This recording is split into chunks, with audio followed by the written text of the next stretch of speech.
গতকালের মতো আজকেও ওয়েদারটা সুন্দর এবং রৌদ্র প্রখরতা থাকলেও আজকে অনেক বাতাস আছে।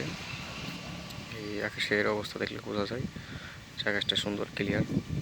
কয়েকদিন টানা বৃষ্টি ছিল, এখন আর কি তেমন বৃষ্টি নাই। আর এটা হচ্ছে আমাদের পুকুর। আর আমাদের একটা কলা বাগান দেখাইছিলাম, কিন্তু কলা বাগানের পরে আমাদের আরেকটা কলা বাগান আছে, সেখানে আজকে আপনাদের দেখাবো যে কিছু কলা আসছে, সেগুলো দেখাবো আপনাদের।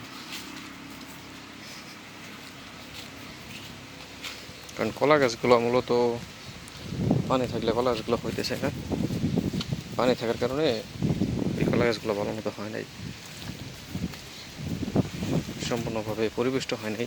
গাছের অবস্থা দেখে বোঝা যাচ্ছেন যে পাতাগুলো একটু ওই একটা রোগে আক্রান্ত হয়েছে, এটা বাইরের জনিত রোগ, যার কারণে গাছের অবস্থাগুলো এমন। কিন্তু প্রায় গাছে আর কি যে কলা চলে আসছে।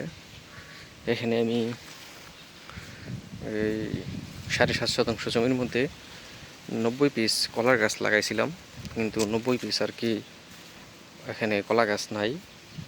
মাঝখানে কিছু মারা গেছিলো, পরে সেগুলো পরবর্তীতে লাগানো হয়েছে। যেমন এই গাছটা দেখেন, এটা অনেক ছোটো হয়ে আছে, আর এইগুলোতে কলা এসে পড়ছে, এইভাবে কলা এসে পড়ছে এমন আর কি। এইভাবে আর কি সবগুলা গাছ একসাথে কলা আসে নাই। আর এখানে 90টা গাছের মধ্যে 90টা গাছ নাই, 60-70টার মতো আছে। আর আমি গুনে দেখছিলাম এখানে 30টার মতো ওই ওই কলার কাঁদি আসছে।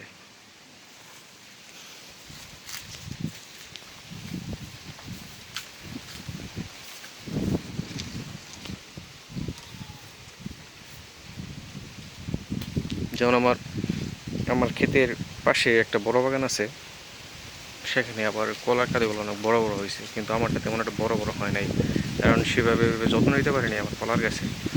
ওরা পরিপূর্ণভাবে প্রফেশনালভাবে যত্ন নিছে, আমার সময়ের কারণে ওইভাবে যত্ন নিতে পারিনি। কিন্তু আমারটা যতটুকু হয়েছে মোটামুটি আলহামদুলিল্লাহ, খারাপ বলা চলে না। কিন্তু আমার এখানে পানি জমে থাকছে, পানি জমে থাকার কারণেই আমার এখানে কলার গাছটা আর কি খারাপ হয়েছে। ওই যে আমাদের কলার গাদি,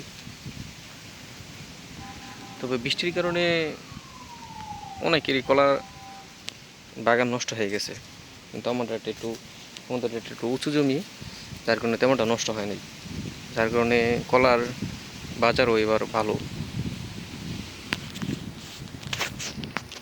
কলার বাজার ভালো থাকার কারণ হলো অনেক বাগান তো মারা গেছে, কারণ যতটুকু উৎপাদন হওয়ার কথা ছিল ততটুকু তো উৎপাদন হয় নাই, যার জন্যে আর কি কলার বাজারটা ভালো।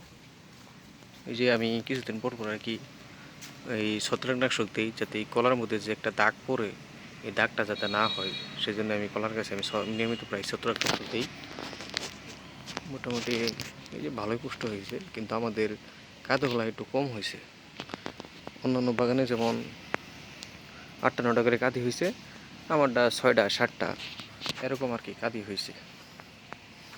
তবে গত কয়েকদিন থেকে বৃষ্টি না হওয়ার কারণে জায়গাটা আর কি মোটামুটি শুকনো আছে, যার জন্যে কলা গাছের জন্য উপকার। যেমন এদিক দিয়ে অনেক গাছ ছিল, এইগুলো কিন্তু একসঙ্গে গাছ লাগানো হয়েছে, কিন্তু এইগুলো হয় নাই, ওই ছায়াযুক্তর কারণে হয় নাই, যার কারণে এগুলো একটু ওই ছোটো অবস্থায় আছে, এখন কাঁদে আসে নাই, যার জন্যে আর কি 90টি যে কলার চারা লাগানো হয়েছিল 90টি আর কি পাওয়া যায় নাই, জন্য এগুলো ছোটো ছোটো হয়ে আছে। তবে 30টার মতো এখানে কলা আসছে আপনাদের বললাম।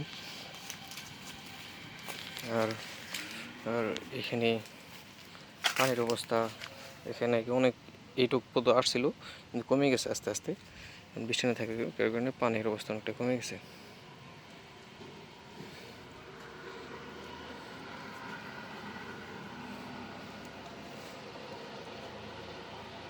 আজকে এই পর্যন্তই, বাই টাটা। কারণ আজকে শুক্রবার, নামাজ যাইতে হবো, নামাজের সময় হয়ে গেছে, কারণ শুক্রবার একটা হয়েছে হজের দিন। নামাজ পড়া যার জন্য আমি কিছু বলতে পারলাম না। আজকে এ পর্যন্তই।